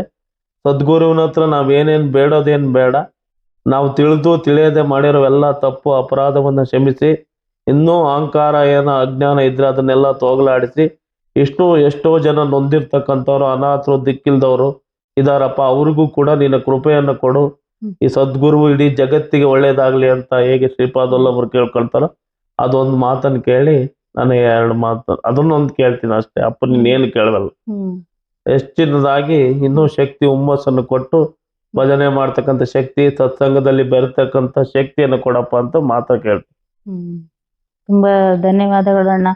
ಅಪ್ಪನ ಒಂದು ಕೃಪೆಯನ್ನ, ಅಪ್ಪನ ಒಂದು ಮಹಿಮೆಯನ್ನ ಇಷ್ಟು ಸುಲಲಿತವಾಗಿ ನೀವು ಚೆನ್ನಾಗಿ ನಮ್ಮ ಜೊತೆ ಹಂಚ್ಕೊಂಡಿದ್ದೀರಾ. ನಿಮ್ಗೆ ತುಂಬ ಹೃದಯದ ಧನ್ಯವಾದಗಳು. ಈ ಒಂದು ಸದ್ಭಕ್ತರ ಸ್ವಾನುಭವ ಅಮೃತ ಸಾರ ಸಂಚಿಕೆಯನ್ನ ಇಲ್ಲಿಗೆ ಮುಕ್ತಾಯ ಮಾಡೋಣ.